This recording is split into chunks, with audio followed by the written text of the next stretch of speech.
chita mu bigezi n'inyanja.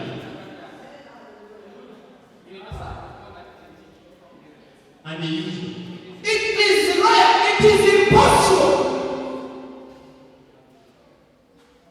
Ibishoboka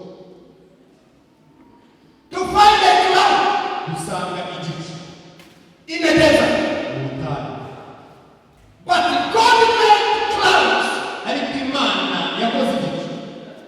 God made clouds. Imana yakoze igicu. God made clouds. Imana yakoze igicu. God made clouds. Imana yaremye. Ibicu by'Imana mu butayu biraba.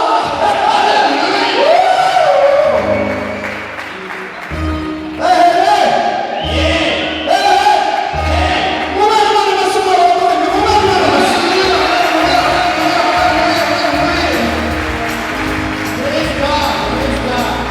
My God, Praise God. my God, Imana yanjye. my God, Imana yanjye. my God, Imana yanjye. make a cloud Ibaremere igicu in your desert. mu butayu bwawe.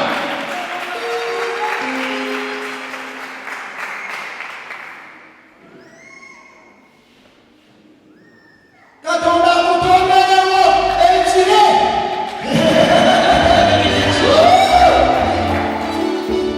Katonda akutonderewo Uyu munsi Imana ikuremereho. olwaleero. Uyu munsi Right now as I speak, n'ubu nawendegera kati Katonda akitonde. n'ubu tuvugana Imana ikiremere. Katonda atondewo ekitonde ekintu ekipya. Katonda akutondewo ekire Imana ibisirire igicu mu bizibu byo. mu bibazo byawe. Katonda akutondewo ekire Imana ibisirire igicu mu mirimu gy'okola. mu mirimo ukora. Katonda akutondewo ekire Imana ibisirire igicu mu maganda go. mu cyerekezo Katonda cyawe. akukulembere Imana ikuyobore nga tali yekka atari wenyine naye nga kuliko n'ekire. ariko hariho n'igicu.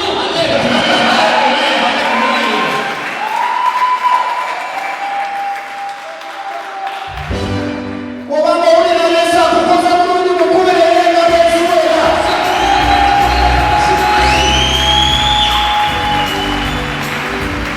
Katonda akutondewo ekire. Imana ikuyobore igicu.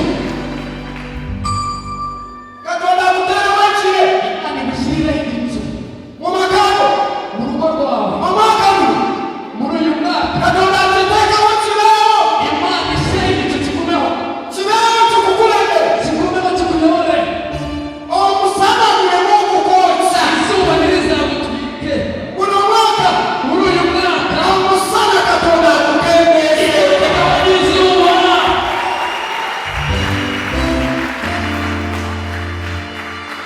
The purpose of a cloud is to reduce the heat.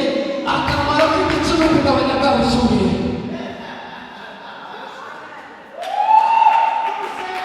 Yeah.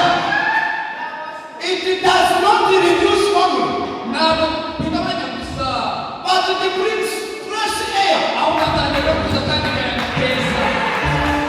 When the sun is reduced, Iyo izuba rigabanyijwe the winds begin to blow. imiyaga itangira guhuha And it does not bring heat, kandi ntabwo iyo miyaga izana ubushyuhe. it brings fresh air Ibizana akayaga keza kameze neza to empower you kugira ngo kagutere imbaraga to continue the journey. kugira ngo ukomeze urugendo. You're right. Yes, Father. Yes, Father. May the heat be reduced. Ubushyuhe Ebibadde bikwokya ibiira kutaka. ibyagutwika Amabanja gabakubadde enyumya kembeere. yaba neza ufite ntabwo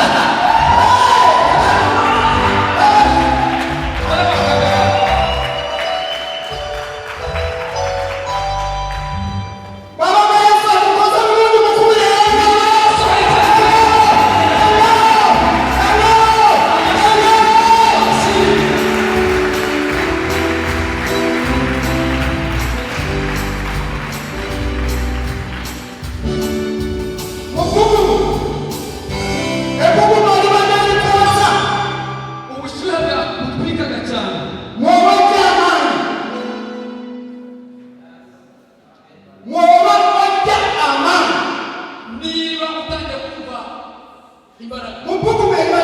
kurenza